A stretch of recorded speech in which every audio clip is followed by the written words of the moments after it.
O personagem de hoje não vai ser um artista, e sim uma cidade, Veneza.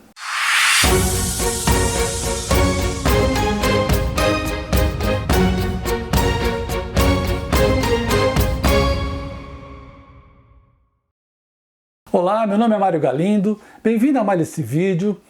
E hoje eu vou falar para vocês sobre um período fascinante da história que foi o Renascimento. Quando nós pensamos em Renascimento, lembramos logo de Michelangelo, Da Vinci, Rafael, Florença. Mas em Veneza as coisas foram bem diferentes.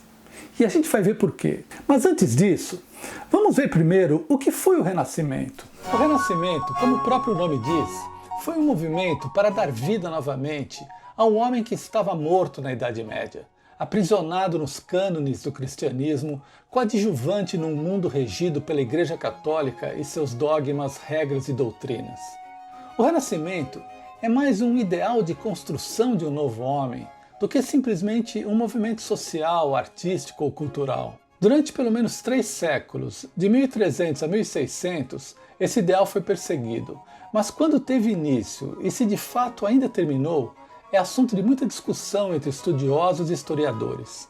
Muito antes, no século X, São Francisco de Assis, ao romper com o rigor das regras impostas pela Igreja Católica e buscar os pobres e a vida livre com a natureza, parece ter inspirado os primeiros humanistas, como o poeta Dante e o pintor Giotto, que já mostravam uma forte preocupação com a experiência humana. Outros 2 pensadores italianos também contribuíram com o pensamento humanista, Francesco Petrarca e Giovanni Boccaccio. O humanismo nada mais era do que o estudo das coisas do homem, da cultura produzida pelo homem. O homem era o objeto central. Após tanto tempo de guerras, sofrimento e punição, o homem precisava ser redescoberto na sua individualidade, em toda a sua beleza, recuperar sua dignidade, se livrar de uma vida de penitência como a única forma nobre de se viver e reconhecer seu papel fundamental como ser racional, capaz de intervir, modificar a natureza e o mundo ao seu redor.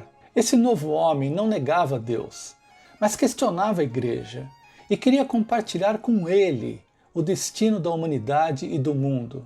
O modelo deste homem estava congelado na antiguidade, então era preciso resgatar a sabedoria greco-romana em todas as áreas: astronomia, filosofia, agricultura, literatura e, sobretudo, nas artes. O homem voltaria a ser colocado no centro das atenções. Tudo deveria ser pensado e feito em prol do engrandecimento e aprimoramento das qualidades humanas, e principalmente na superação dos limites do conhecimento. Por esta razão, os ideais humanistas e renascentistas caminharam juntos e perduram até hoje. Agora, um evento foi fundamental para a consolidação dos ideais desse novo homem e transformaria o cenário político, social e cultural da Europa para sempre. Foi o surgimento de uma nova classe, os comerciantes, os merchants. Junto com eles, banqueiros e fabricantes, principalmente de tecidos, expandiram rapidamente seus negócios por toda a Europa. Quem tem dinheiro tem poder, e na medida que a fortuna dessas famílias aumentava, diminuía o poder dos reis e da igreja, e havia dinheiro sobrando para patrocinar as artes, a ciência e a filosofia. A Itália não era um país unificado e contava com inúmeras cidades-estados independentes: Roma, Milão, Gênova, Mantova, Florença, Siena, entre outras. Em 1300, Siena era uma das mais civilizadas e prósperas dessas cidades, junto com sua principal rival, Florença. Mas em 1346, a peste negra devastou metade da população da Europa e provocou um impacto brutal no avanço renascentista. Siena foi fortemente atingida e a cidade entrou em declínio, abrindo espaço para a ascensão de Florença. Os que sobreviveram tinham mais espaço para prosperar e a mais rica e poderosa das famílias florentinas eram os Médici. Agora era preciso retomar os ideais renascentistas e reconstruir as cidades atingidas pela peste. E os Médici, especialmente pelas mãos de Lorenzo, foram, de longe, os que mais colocaram dinheiro nesta empreitada. Assim, patrocinaram inúmeros artistas, cientistas, filósofos, arquitetos, entre eles Masaccio, Fra Angelico, Botticelli, Michelangelo, Rafael, Leonardo da Vinci, Donatello, Lorenzo Ghiberti, Leão Battista Alberti, Andrea Palladio, Galileu Galilei, entre tantos outros. Foram eles também que patrocinaram o arquiteto Brunelleschi na construção de um dos projetos arquitetônicos mais ambiciosos de todos os tempos, a cúpula da Catedral de Florença. Além disso, formaram a maior biblioteca da Europa, a Biblioteca Laurenciana em Florença, com milhares de manuscritos antigos que serviu de fonte para estudiosos, intelectuais e humanistas.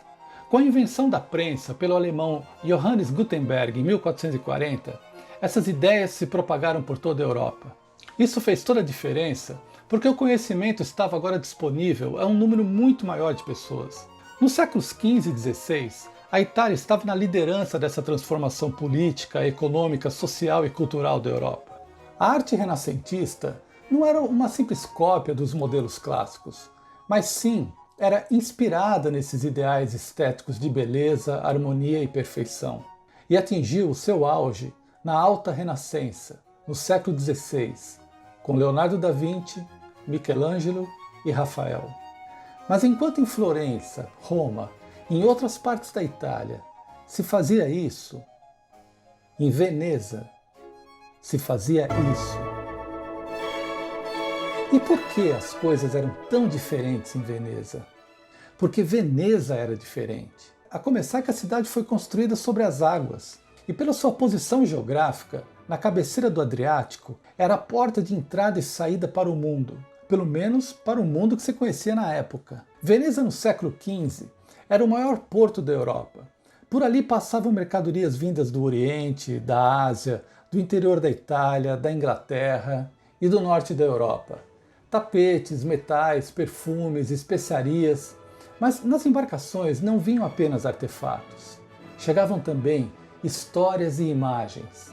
Sua população era diversa e aberta a essas novas influências. Isso fazia de Veneza a cidade mais multicultural da Europa.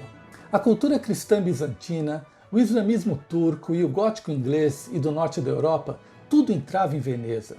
E Veneza também exportava a cultura ocidental. Holandeses, alemães, gregos, muçulmanos, judeus, italianos do continente, todos se misturavam com os venezianos. Essas várias camadas culturais se sobrepunham, como vemos na fachada do Cadoro ou Palácio Santa Sofia. A sequência de arcos e traçados são góticos, a crista ao longo do telhado é de inspiração islâmica, o arco em forma de S é em si um híbrido do gótico inglês com a arquitetura asiática.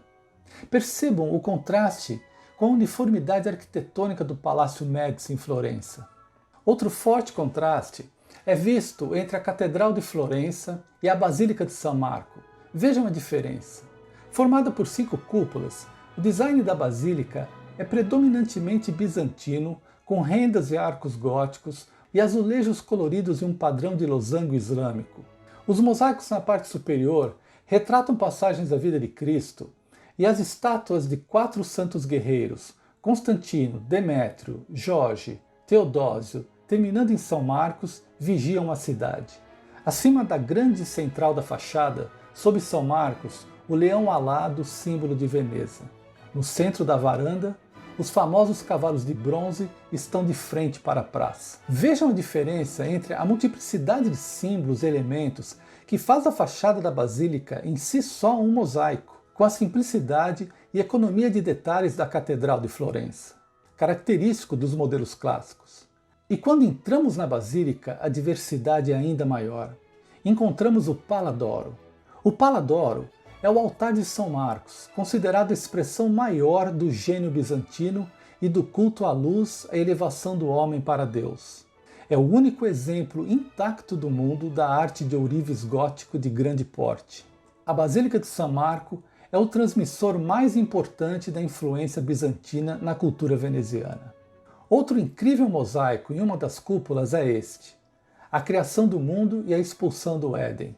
O mosaico descreve a criação do mundo, das plantas, dos animais, da água, dos planetas e a expulsão de Adão e Eva do paraíso. 2 eventos importantes foram cruciais para a entrada de joias, relíquias e objetos de luxo do Império Bizantino em Veneza. O primeiro foi o saque de Constantinopla pelos venezianos em 1204, durante a Quarta Cruzada, e depois a queda de Constantinopla pelos turcos otomanos em 1453.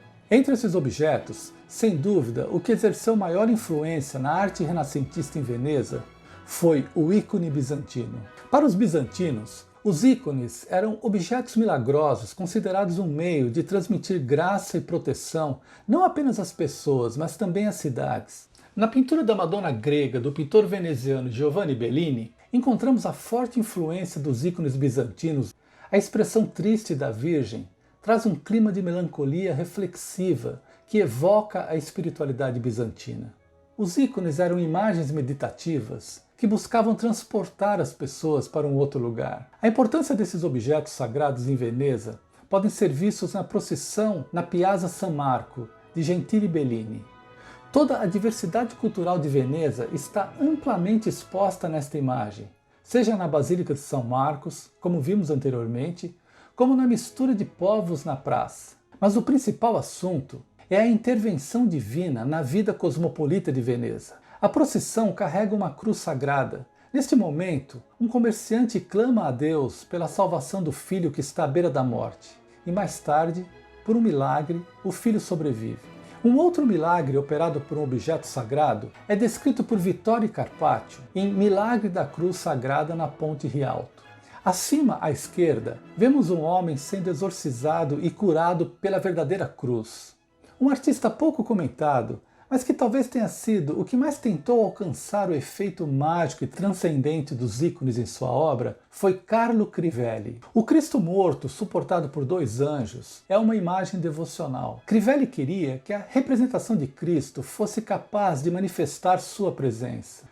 A perspectiva e profundidade tão venerada pelos florentinos parecia não ter tanta importância assim para os venezianos. A influência gótica e bizantina prevalecia, como vemos nesse quadro de Jacobello del Fiore. Há pouco movimento, as figuras são planas e lineares, o volume dos corpos é tímido, mas temos a mesma atmosfera de contemplação dos ícones. Os artistas de Veneza eram mais complexos, usavam metáforas e simbolismos e por vezes misturavam fantasia com realidade, como é o caso de Gentili e Giovanni Bellini nesta pintura realizada por ambos. Trata-se de São Marcos pregando em Alexandria. Mas a igreja ao fundo lembra a Basílica de São Marcos. E o que faz esse grupo de venezianos atrás de São Marcos? São familiares que pagaram pelo quadro e podem ser reconhecidos nas figuras. Os artistas de Veneza não estavam presos às teorias e tratados. Pintavam o que viam. Vejam os detalhes. Os homens de turbante na varanda, os tapetes secando na janela, são detalhes do dia a dia que eles gostavam de descrever. O mais importante é que os venezianos aceitavam essa liberdade, tinham uma mente aberta para um novo olhar sobre a pintura. Outros artistas, como Giovanni Mansueti, também retratavam cenas do Oriente. Obras como essas faziam a ponte entre Veneza e o outro mundo. Esta é outra obra intrigante. Em 1480, o sultão otomano Mehmed II convidou Gentili Bellini para pintar o seu retrato. E você deve se perguntar, por que um monarca islâmico convidaria um artista cristão ocidental para fazer o seu retrato? Acontece que Bellini gozava de grande reputação em Veneza e apesar da rivalidade entre o Ocidente e o Oriente, o sultão reconhecia o poder de Veneza e o seu retrato fazia parte de uma missão diplomática. Era mais do que um simples retrato. Era um intercâmbio entre duas culturas rivais e opostas. E essa fusão aparece na tela num misto de iconografia e simbologia oriental no estilo de representação ocidental. Outro evento que desempenhou um papel fundamental na diferença entre a arte veneziana e a do resto da Itália foi a introdução da tinta a óleo. Mais uma vez, foi um intercâmbio que trouxe a novidade para Veneza, desta vez com o norte da Europa. E o responsável por isso foi Antonello da Messina, que passou vários anos em Bruges, na Bélgica, e de lá trouxe não só a tinta, mas também a técnica. O óleo transformaria a pintura de Veneza no refinamento das formas e superfícies. Até então, as pinturas eram feitas com têmpera, uma mistura de pigmento com ovo. A têmpera produzia um efeito seco, opaco, enquanto com o óleo era possível criar profundidade e luminosidade. O altar de San Giobbe, pintado por Giovanni Bellini, combina a perspectiva florentina com a técnica a óleo flamenca, que produz o surpreendente efeito realista. Mas a Madonna preserva a rigidez e a solenidade bizantina. O ouro também brilha na cúpula e a continuidade com o espiritual bizantino não se desfaz. Com a queda de Constantinopla em 1453, muitos gregos fugiram para Veneza, trazendo com eles livros e manuscritos gregos. Se havia a Biblioteca Laurenciana em Florença, em Veneza havia a Biblioteca Marciana, com um dos maiores acervos de manuscritos antigos do mundo. Escritos da Antiguidade, Aristóteles, Platão, Homero e outras ideias começaram a se propagar em Veneza rapidamente. Os artistas não tinham apenas as histórias e os temas bíblicos para retratar. Existiam agora outros temas e era preciso saber como eles seriam tratados. Nascia em Veneza uma nova noção de pintura, a poesia visual. Até este momento, a pintura apenas imitava, retratava. Não havia um pensamento, uma reflexão humana ou psicológica por trás das obras. Esses eram atributos da literatura ou da poesia, consideradas artes superiores. Uma das obras mais representativas da chamada poesia visual é esta, A Tempestade, de Giorgio del Castelfranco, conhecido também como Giorgione. Existem livros que foram escritos na tentativa de entender essa obra. Com certeza, o mistério contido nessa pintura é muito maior do que o do sorriso da Mona Lisa. Quem seria este jovem soldado olhando esta mulher nua da cintura para baixo amamentando seu bebê?